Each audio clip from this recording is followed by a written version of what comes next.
exploring the intersection of resilient technology, organizations, and people. REdeploy.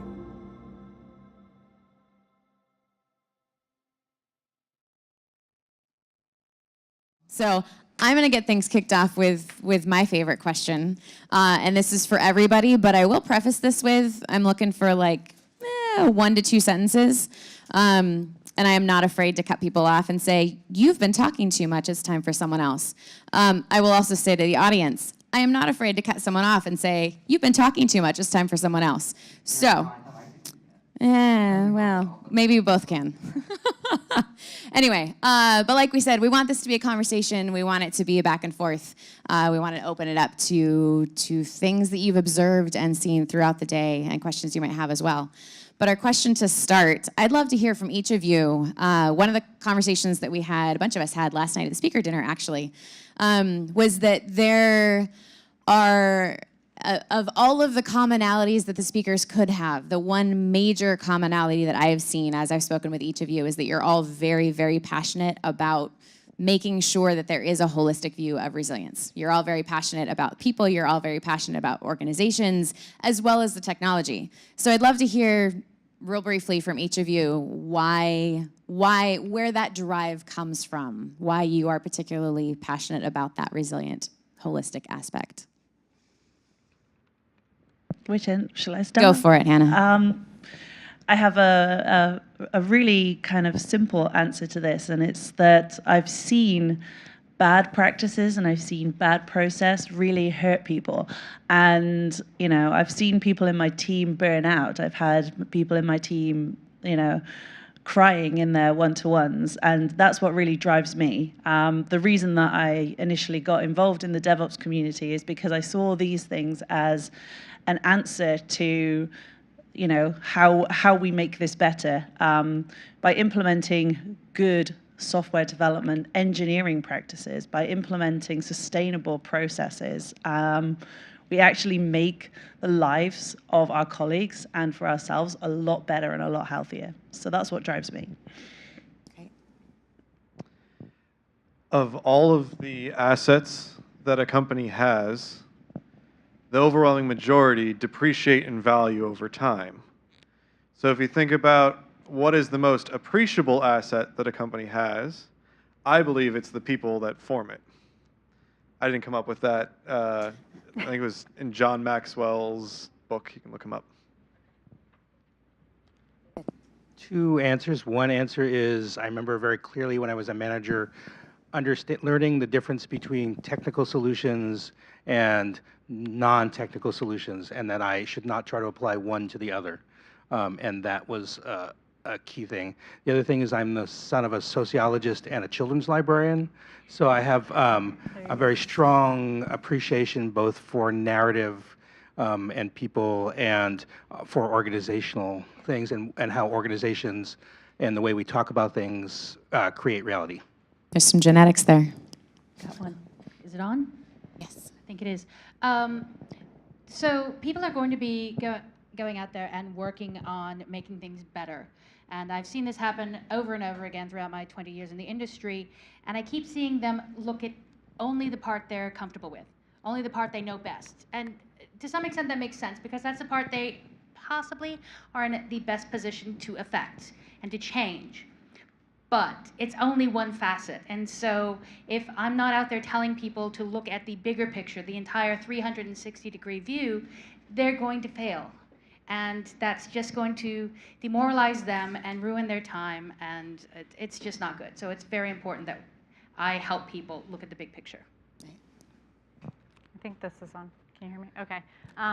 So I've always been interested in psychology and sociology, and I actually started my career as an automation engineer, so I was literally tasked with automating anything and everything.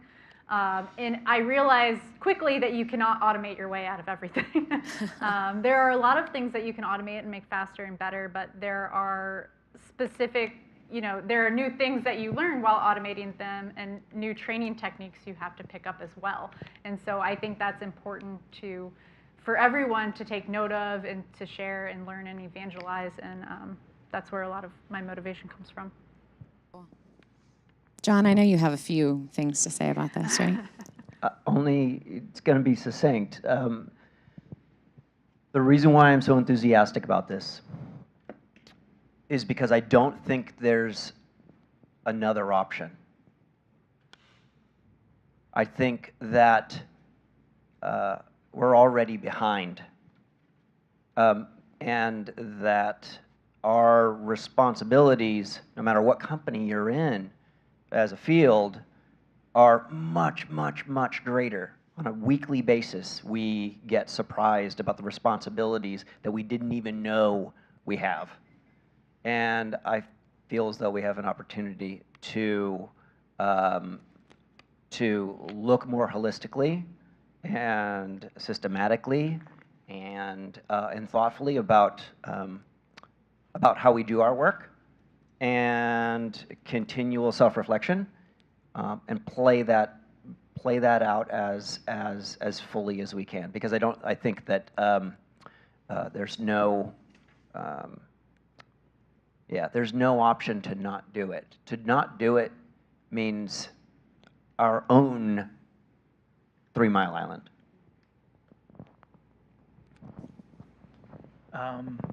I'll just point out the obvious. Being on call is hard. I've been on call for the last 15 years, off and on in rotations, whatever else. I've been an incident commander for the last 3 or 4, and so I've seen a lot of failures. A lot of places where people fall down and they don't have the information they need to solve the problem. In our group, we talk a lot about sleep.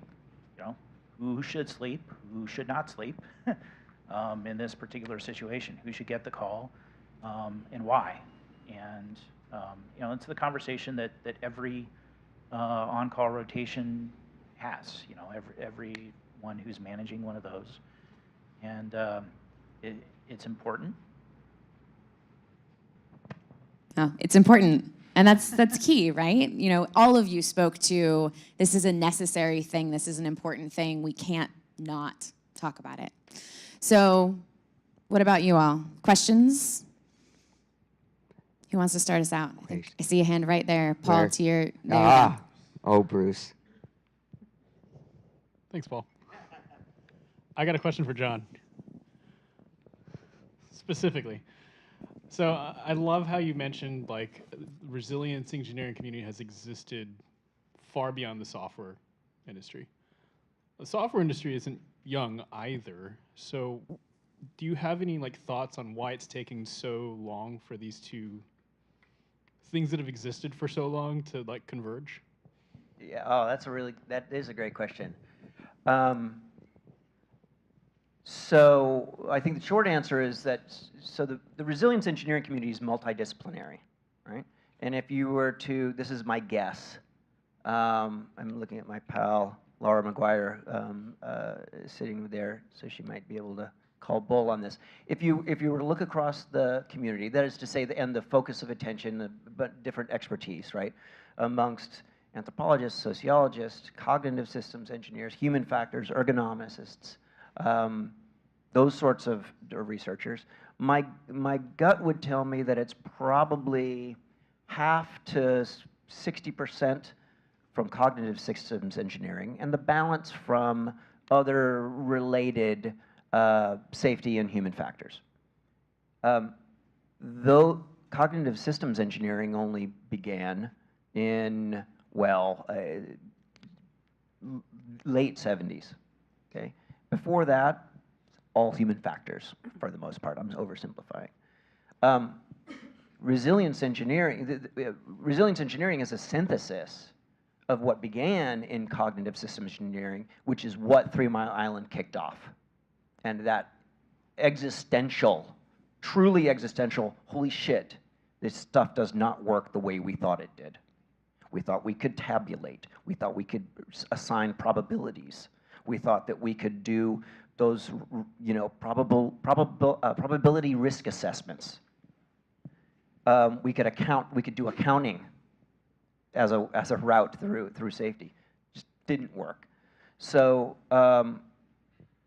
it's resilience engineering was an evolution, much in the same way that human factors is an evolution. It started with aviation, by all intents, by all sort of accounts, and it wasn't even until the 80s when medicine was even considered, and even then it didn't even really take hold until the 90s. So what we're talking about are like continue, and a big part of that is how much these communities, you know, surgeons being in the same room with pilots, trying to bridge and translate. It took a long time. Some will argue, some that I know very well, will argue that it never actually happened yet. And so, yeah, I can. There's very few points. There was very little software. It's actually fascinating. All of these domains included software, all of them, and yet never knew that the internet was made by software engineers. But it just wasn't a connection that had been made. I brought Richard Cook to Velocity, and he was like, oh, it happened to learn to program on a PDP-11, which he reminds me of every day.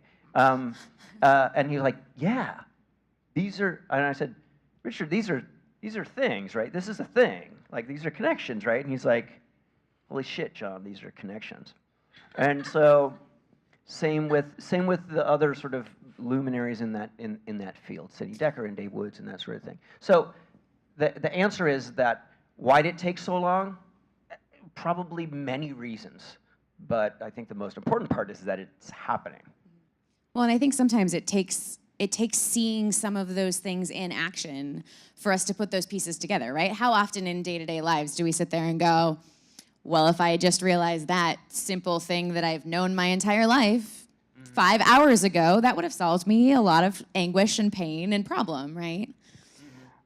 A couple things. If you ask a question, you get a mug. So that's Yes. a cool thing. By the way.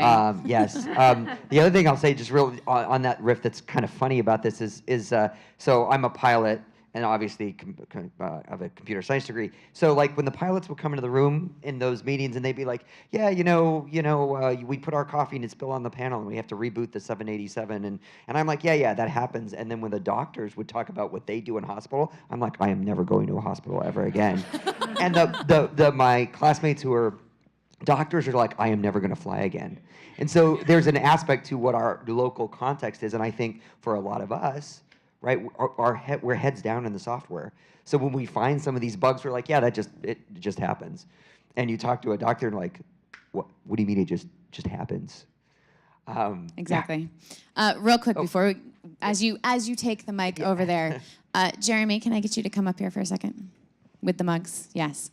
So he's gonna be Vanna White, or I'm gonna be Vanna White, one of the two. So fun, limited edition, inaugural conference, REdeploy mugs, as a thank you for participating in the conversations. So, next question.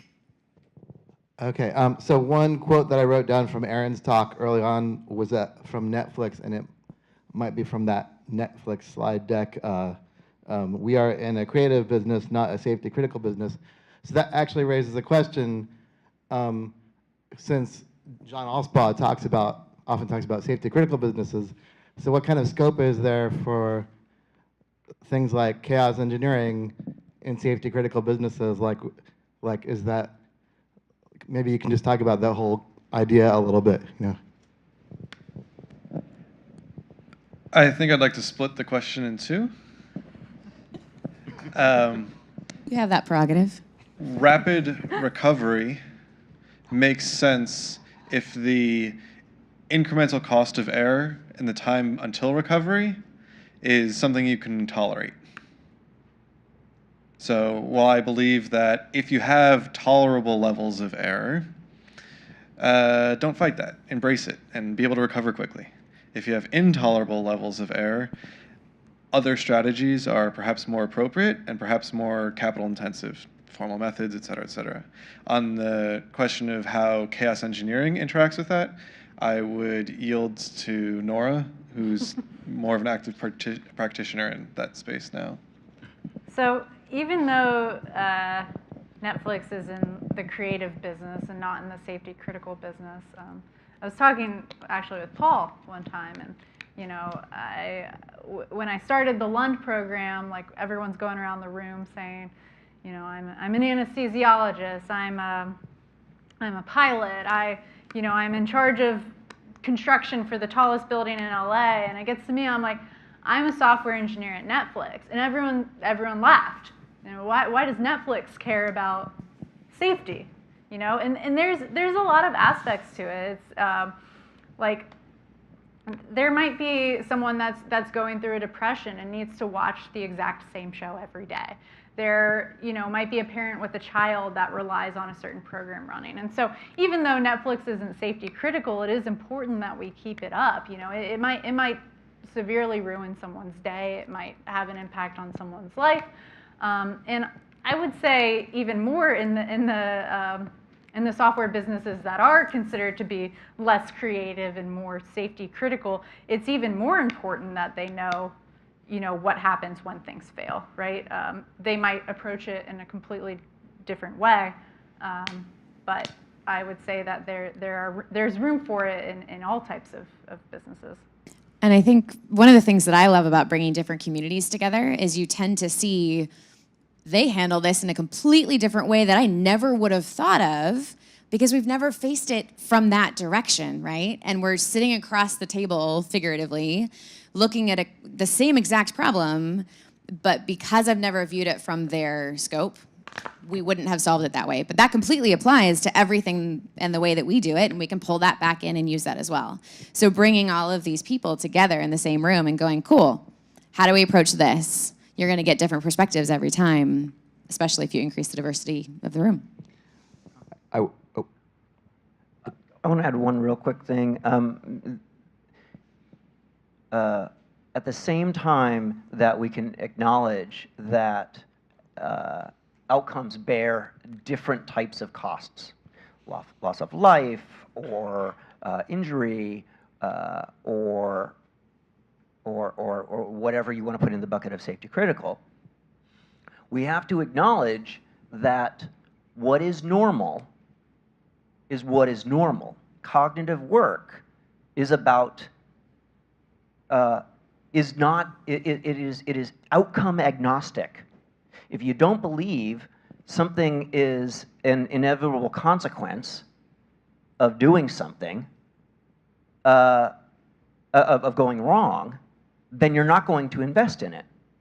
It doesn't matter whether there's a loss of life. So people who are pilots, they don't pay attention more than we do. That's number one. From a cognitive work perspective, they pay attention and they are subject to all of the dynamics that we are. The other last little bit that I just want to throw out there is that raise your hand if you're 100% certain that an engineer from Netflix hasn't gone to work for Waymo.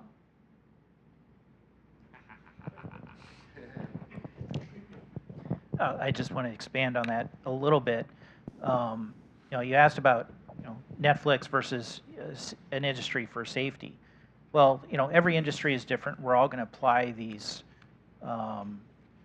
solutions in different ways. For instance, Netflix, it makes a whole lot of sense to back off to something else. And if you can't watch this one, you can watch another one. Lives aren't at stake, or whatever. It's not super critical. You're still entertained. For a business like mine, a farmer needs to know the yield on that particular field. It doesn't do me any good to give them a backup option. Well, I can give you the tire pressure on the combine. So not all tools apply in all of these situations, and so we've got to apply them differently, no matter what.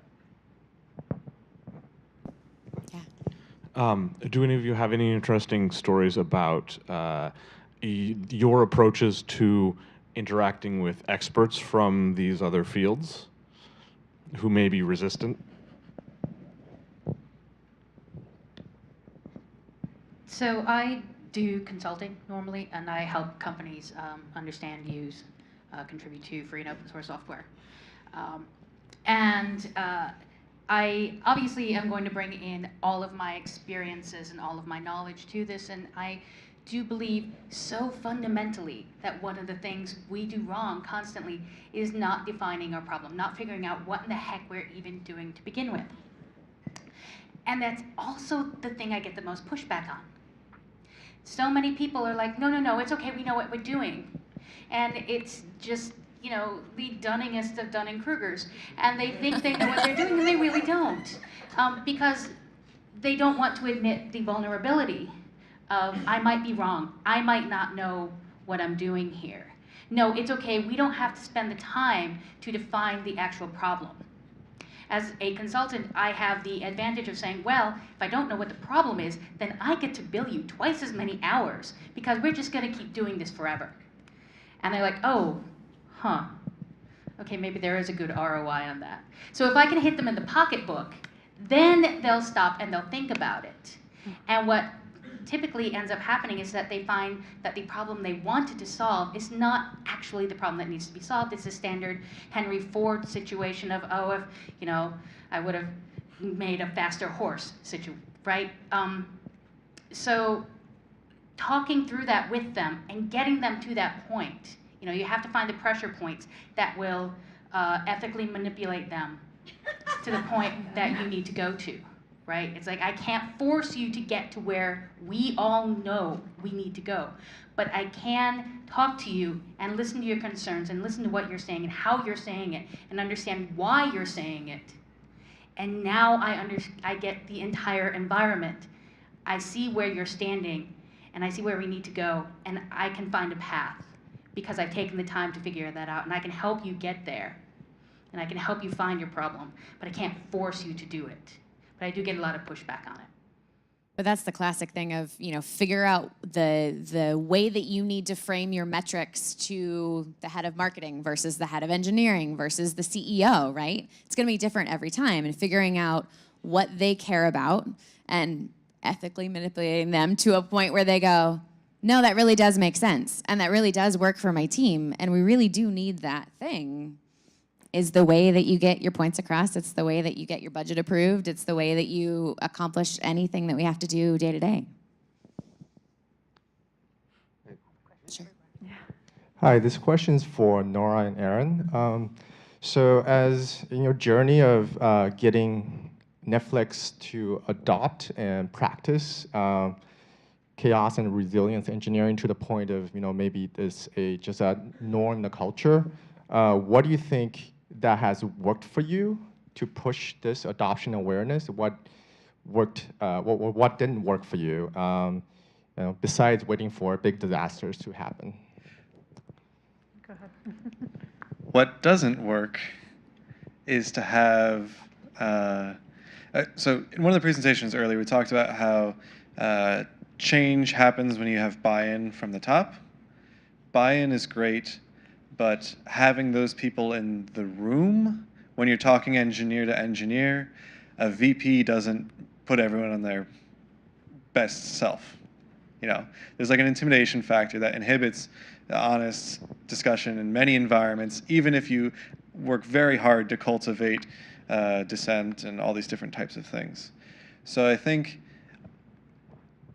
in some times when we try to, say, do failure experiments, or sorry, failover experiments, we would have a follow-up email get sent from a couple people who are higher up in the org and say like, you know, regional isolation is what makes this whole thing work. Well, why isn't everything regionally isolated? You know, we've said this must be so. Like, come on, that doesn't really dive deep, right? That seems like shallow data in a way, rather than truly understanding the organizational dynamics. Yeah. So you asked about, sorry, who asked the question? You did. You asked about adoption, and I was lucky enough when I joined Netflix that chaos engineering was being very embraced. A lot of that due to the work Aaron has done, the work Bruce has done, the work several people had done before me. I did have the experience of introducing chaos engineering at a startup, though, where things didn't have a steady state and were very chaotic. And I learned a lot from that. I learned definitely what not to do. I first started by determining all the services that were eligible to participate in chaos engineering. And I sent an email and I said, let me know if you don't want to be on this list. And no, no one responded to that email, right? And so I sent another one a couple weeks later. Let me know if you don't want to be on this list. I assumed silence implied consent, and I went forth. I started in the QA environment, so luckily I didn't take down prod, but it did take down QA for a week. And that was my first experience with chaos engineering. So what I have learned from that is start with opt-in. Allow people to opt in, not to opt out. And limit your blast radius appropriately. Aaron has done phenomenal work talking about that, and he has a whole chapter in the book we and a couple of our colleagues co-wrote together on how to effectively minimize the blast radius. You don't need a system, as advanced as CHAP. Like you can start doing failure injection from the beginning and just find different ways to limit your blast radius. Maybe it's getting everyone in a war room together and watching graphs. Maybe it's like, just getting those service teams in a room together.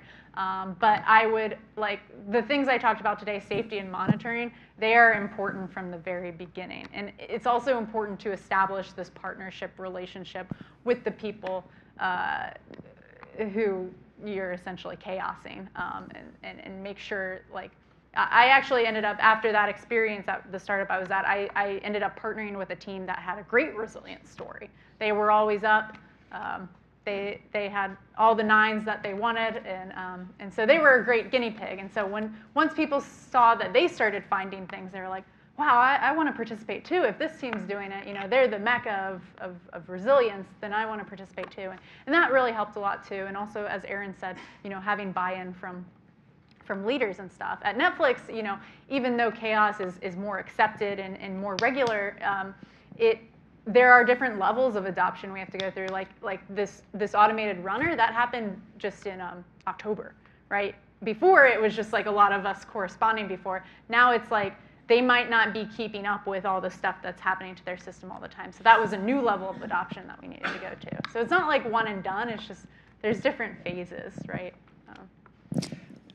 In Chaos Engineering for free, available by O'Reilly, we talk about the chaos maturity model.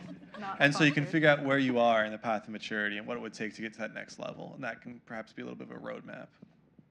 I'd actually love to hear from some of the rest of you as well. I know that was specific to chaos engineering, but adoption of some of these principles we've been talking about today in general, right? People are hard. People are messy. It's not easy to convince people to look at things from a different standpoint and approach things from a different way. How do you go about implementing some of those issues? I know, Hannah, you mentioned earlier, the one-on-ones where people are openly talking about depression in one-on-ones. That's not a common occurrence. How do you start to make experiences that are open and safe enough for people to feel like they can do that?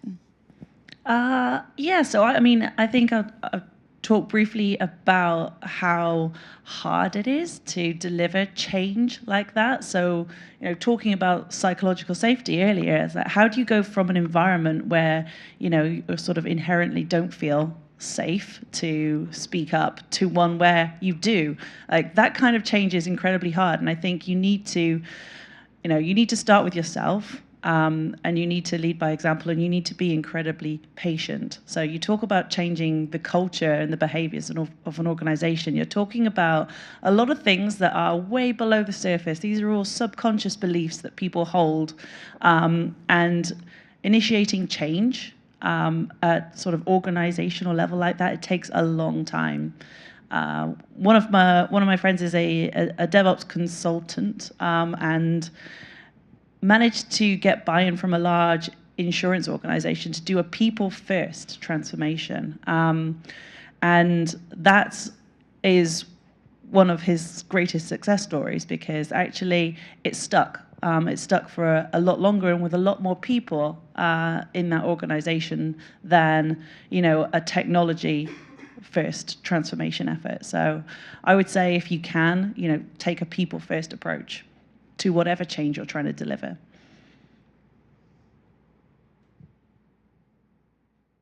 Okay. Cool. Are we striping? Sorry, are we striping down the panel, or? No, you're fine. It was an open-ended question to whomever wanted to answer, but I know we have lots of other hands up. So 1, 2, 3. And he's had his hand up for a very long time as well. All right, 4.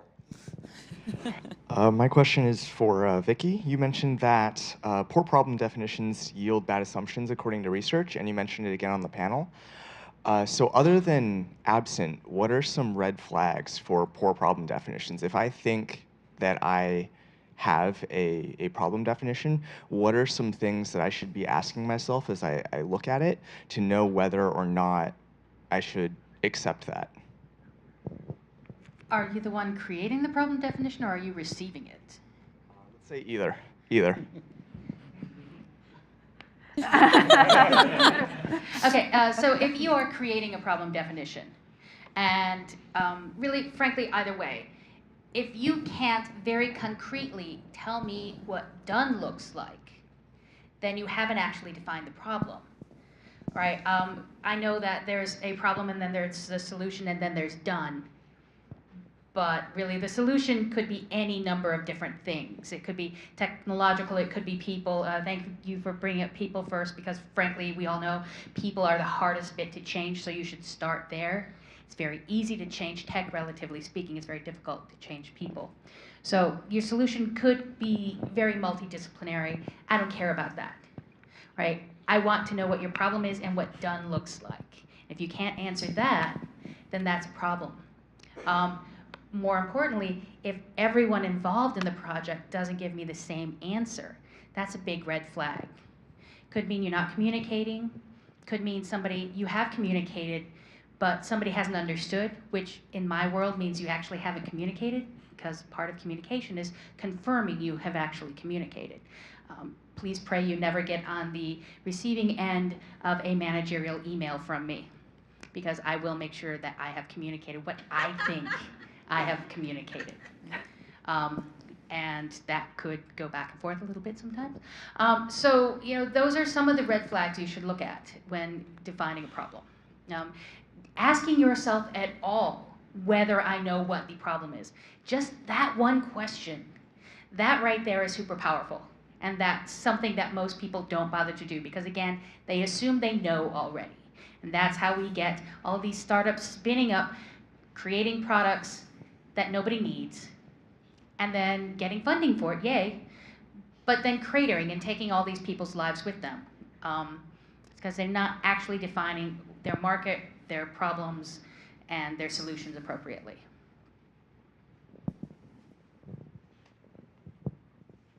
This is to anyone on the panel that has an answer to this. I'm here because I've caused myself a lot of pain.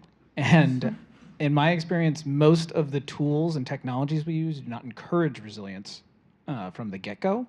So if you are to take junior engineers or less experienced people, how do you message resiliency to them so that they do adopt it without having to go through the experiences that I have? It's a fantastic question. Can I ask a clarifying question? What do you mean when you say resilience? Negatively, I'll limit it to negatively affecting our customers unintentionally. How about that? So it's different. As I think we've seen today, there's multiple approaches. I don't have an answer to that one. I mean, because it sounds like really what it means. The way I would view that is how do you get new engineers to grok techniques of fault tolerance, which is a very, very different question. Can I ask a clarifying question? Yeah. So are you trying to figure out how do we make it so that the next generation doesn't have to go through some of the burnout, the frustration, the team building that isn't actually team building, it's team tearing down, those types of experiences on the people side of things? Or are you focused on more on the tech side, or? It can be on the people side. It's Okay. The heart of the question is failure is the best teacher. What's the second best teacher? Okay. Teaching people about your failure. I have an answer, which is that success is the best teacher. And success teaches us continually. And in fact, that's actually where we get all of what goes into making us successful. And that is the thing that I really love and feel super enthusiastic about resilience engineering is that it shuts down the pessimism, which is that the focus on the mistakes that people make. There's a often viewed saying that Murphy's Law is wrong. What could go wrong almost never does, actually. We only notice when they do. We only give attention to those. I think one of the greatest things for a new engineer on any of these topics is to put them in a position, put them and people with expertise in your organization. Real and people expertise or technical expertise or whatever, and get them to talk. It's very difficult to get experts to sort of reveal what makes them expert because they're quite terrible at telling you. That's just a thing about expertise, right? Experts are not necessarily expert at describing what makes them an expert. So you need to facilitate that actively. But if you can do that, you get vicarious learning, and it's one of the most people remember those conversations. And did you hear? Have you met Stephanie? She's gonna blow your mind. David, you've been looking very thoughtful. I can't speak to that. I'm going to do a strange thing, give you a technological answer to your question. One of the most interesting talks I heard recently was a talk at SRECon Singapore that was suggesting that what we should do is drive empathy into our technology and our products wherever possible. The specific example this person gave, and I can find you the talk, come get me later, was that the monitoring system should say, this outage, this thing that's going on, it's affecting 370,000 people. These people can't do that. This is what is breaking for them, and it should be expressing things from an empathetic perspective towards the customers and what's going on with them. And I think the more they have that and the more that we spend, and I believe that, for example, it's incumbent upon us to drive inclusion into what we do also. So, for example, if you look and you have the opportunity to say, I don't see any black people in this data set. That seems problematic, or where are the women, or, that sort of stuff like that. I think if we can teach the youngins to try to drive empathy, inclusion, and the things that we value into the technology, because technology can express whatever you want it to. And if we teach them that it can and it should express the better self, I think that can go a long way. You both raised your hand at the same time. I'll let you fight it out. I have a quick thing. So one of the things I noticed when I was in my undergrad studying computer engineering is I had to take one ethics course. It was kind of considered a joke. It was an easy A. And none of the case studies we had were about software engineering. They were all about bridges. So no one took this class seriously that was in computer engineering. And computer science was the exact same way. And I feel like it's so important to instill these things in people that are just starting out so that they're thinking about the people that are actually using their software, the people that are working with them on their software in terms of studying ethics, even studying psychology and sociology as well. I think those are just important foundations to have being a software engineer. I happen to have gotten my undergraduate degree in psychology, and I know there was some mention of Jungian psychologists earlier, and one of the things that Jung was into is this notion of like archetypes. And another way to look about this is like an idealized embodiment of a certain kind of person. And if I were able to do one thing in my career, I would wish it would be to eliminate the myth of the sufficiently smart engineer. So the sufficiently smart engineer doesn't make mistakes. A sufficiently smart engineer cares enough to be extra careful. A sufficiently smart engineer could have seen that coming, right?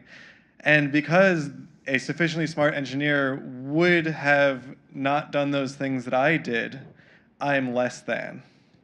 And maybe I don't belong. And, well, maybe you don't belong, because a sufficiently smart engineer wouldn't have done that.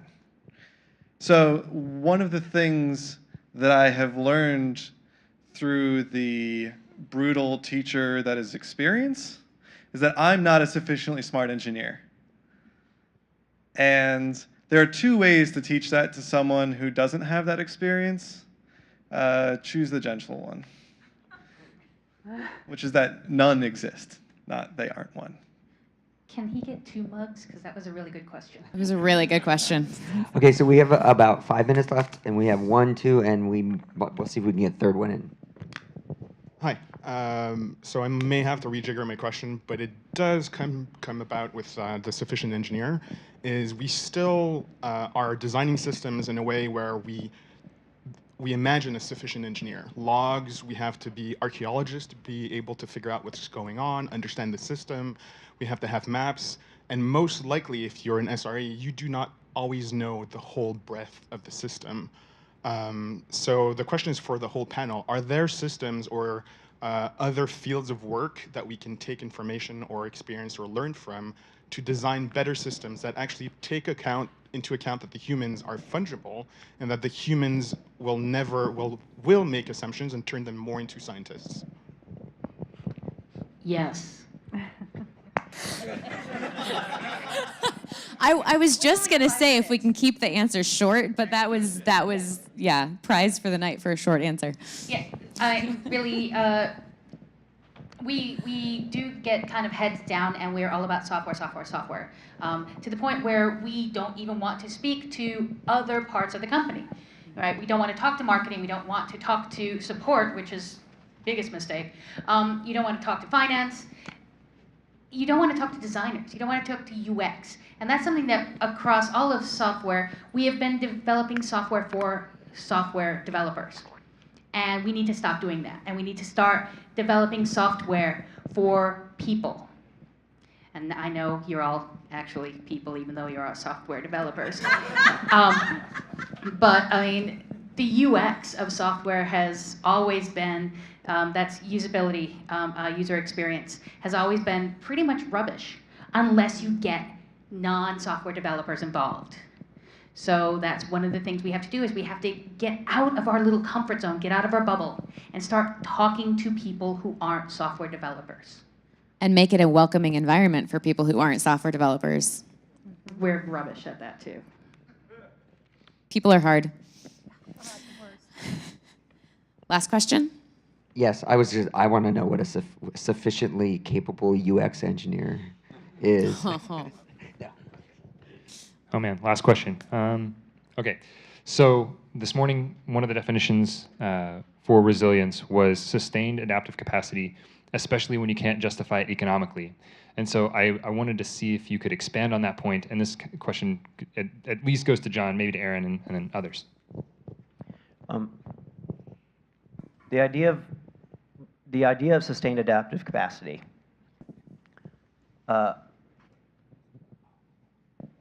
was, and the word resilience in that form, was reserved for something that is beyond robustness, beyond what can be anticipated.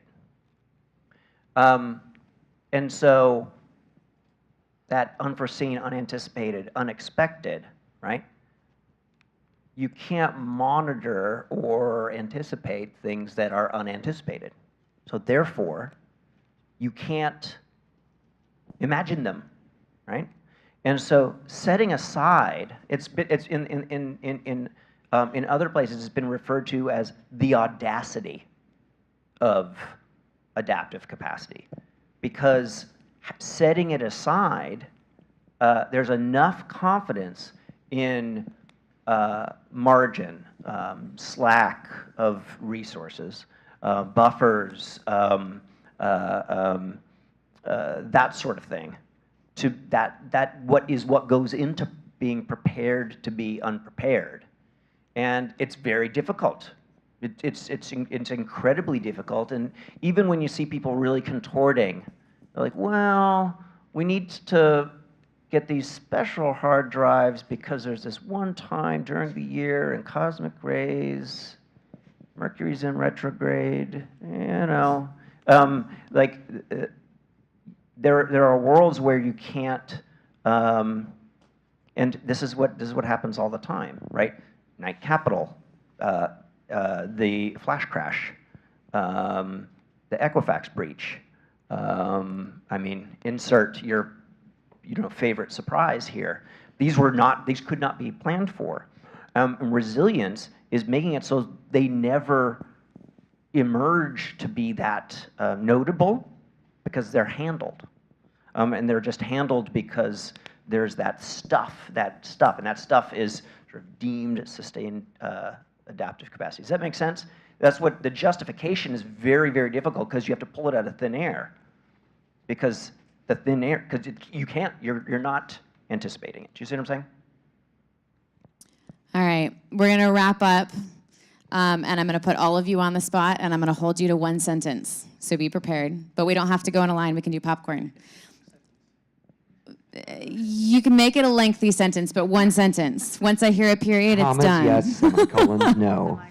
Right. Yeah. Semicolons are your friend. Go ahead. There you go. So if someone here is looking to start deploying resilience engineering throughout their company, whether it be people, whether it be more in technology side, whether it be the organization as a whole, what is your one piece of advice for them? One sentence. Go for it. Start with yourself. It's good. I second what David said. Fair enough. What I would say is listen first and talk second. I think learning from other people that you work with is huge. As John was saying, experts are not good at recognizing that they're experts in the situation, but we are typically good at seeing other people's experts. Go learn from the experts and watch how they work. And yeah. Cool. After starting with yourself, I would start with observability. If you want people to build a ship, teach them to yearn for the vast and endless sea. That's from Little Prince. It's quoted in the Netflix culture. All right, all right. That was poetic as hell. I just love it. John, wrap us up. I'm going to put my my vote on read. Read. There has been much written and a lot of work. And I remember seeing a tweet from you today about a website where you're collecting said And it was on a slide, too. work. Yeah. You want to give the name of the website so people can... Well, so you're pushing me past one I know. But you're making the rules. So resiliencepapers.club, but if there is literally one thing that I could plug that should be considered 1,000% required reading for literally anybody who's ever come to this conference. I told Paul that next year we'll have to figure out whether Adaptive Capacity Labs can sponsor a copy for everybody. Cool. Is Sidney Decker's Field Guide to Understanding Human Error. All right. Cool. Let's give it up for the panel. Give it up for the panel, for our amazing speakers today. Thank you all so much. Appreciate it.